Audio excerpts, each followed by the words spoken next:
Namaste to all. What should we do on the night of Shiv Raatri? Should we sleep or should we not sleep? Can we eat? Can we not eat? There are so many self-declared saints who call themselves as yogi, and then they have started Shiva Raatri celebrations in the last 10-15 years with music, dance, etc. And the reason they give is in Shiva Raatri the back has to be straight and it has to be upward. So do anything, you sleep, you dance, you do anything, you sit on meditation, it doesn't matter. But on Shivaratri you cannot sleep, because if you don't sleep you will be able to see the Lord Shiva.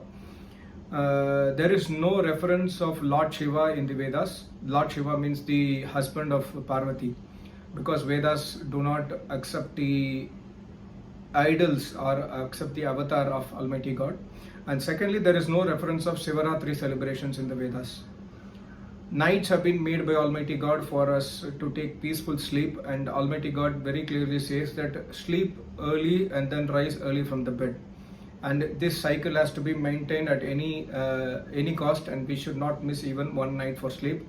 Of course, if the stage comes to like when we do a lot of tapasya, and when a stage comes that we are unable to sleep because we can control sleep, that's a different case. For example, great yogis and tapasvis, they have very less sleep. They sleep for 1 hour or 2 hours in a night because of they are able to control the sleep, but not by force, but by natural abilities to do tapasya. They are able to do it. That's a different case. But in general, we should not avoid sleep. There is no need for any night practice or doing dancing or keeping our back upright towards the moon, etc. This is all pseudo science, or this is all superstition.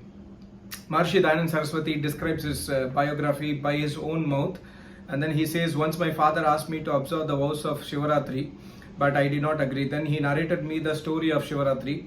I was greatly impressed and I firmly decided to observe the vow and the fast. My mother was telling me not to fast, but I did not listen to her and I started my fast.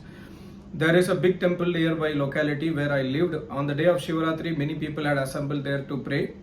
There were many people there besides my father and me. The rituals for the first prahara, prahara is the time counting. The rituals for the first prahara part of the night were already performed. The rituals of the second prahara were also completed. Now it was midnight and all the devotees who were present in the temple started to doze. My father too fell asleep and the pujari priest left the temple.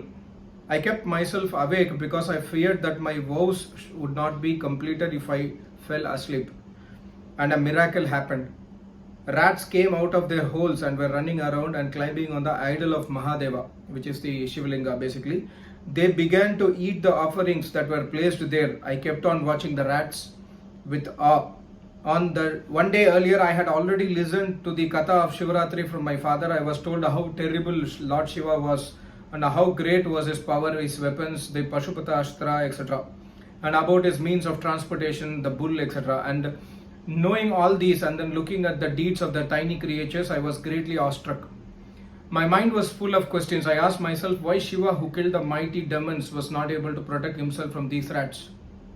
I awakened my father and asked him why Shiva was not able to throw away these rats. But the reply of my father was that my mind was impure. He added that this was an idol, a murti only. Then I decided that I would do the puja only when I would be able to see the real Shiva, the holder of the Trishul. With this thought in my mind, I returned home and I was hungry and I asked for food from my mother. My mother said, I told you you cannot be able to do the fast and you did not listen. She gave me food to eat and advised me not to appear before my father for a couple of days and neither to talk to him, otherwise he would not spare me.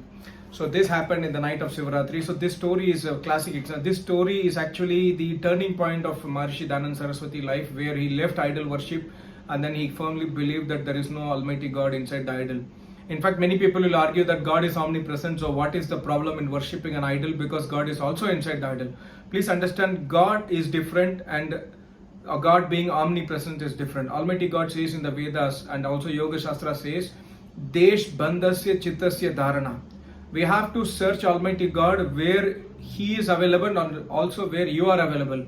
We are available inside our body and Almighty God is available everywhere. So the meeting point is inside our body. We cannot search Almighty God outside the body is a firm belief of Yoga Shastra, as well as Almighty God clearly says in the Vedas.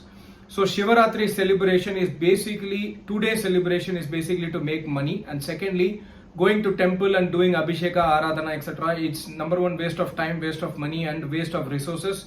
And also we could spend that time in doing yajna, we could spend that time in doing meditation, and we can also spend that time in having a peaceful sleep, because the next day cycle will not get disturbed. So many people will surely send me a comment that you are anti-Hindu, you are speaking against Hinduism. No, I'm not anti-Hindu.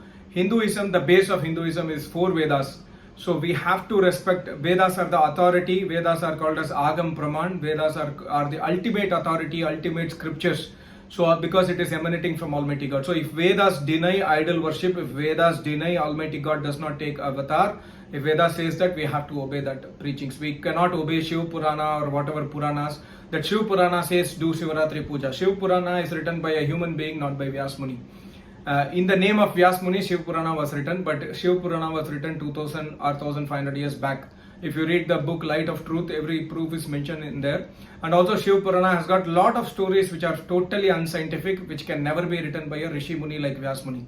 If you understand and read the works of Vyas Muni, for example, commentaries by Vyas Muni on Patanjali Yoga Sutra or Mahabharata or Vedanta Shastra, you can clearly understand that Vyas Muni is Rishi Muni, and he cannot write anything against the nature, against the science. So definitely Shiv Purana is not written by Vyas Muni or any Rishi Munis. So we have to obey the commandments of Almighty God. We cannot call ourselves, okay, I am a Hindu, I will do Shiv Raatri. This is not the fundamentals of Hindu. If you call yourself Hindu, because Hindu is a person who is living in India, if you call yourself as a true Hindu, then we have to obey the Vedic principles. So please do not disturb your sleep cycle on Shiv Raatri. It's an absolute misconception and absolute superstition. We should always obey the commandments of Almighty God, even on Shiv Raatri, because normally it's Amavasya day. We have to do the yajna under the lotus feet of the Acharya, who is Samadhisth Yogi.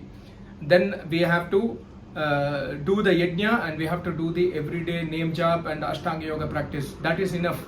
There is no need for any fasting. There is no need for any avoiding sleep, etc. on the Shiv Raatri day. Thank you so much. Namaste. Om.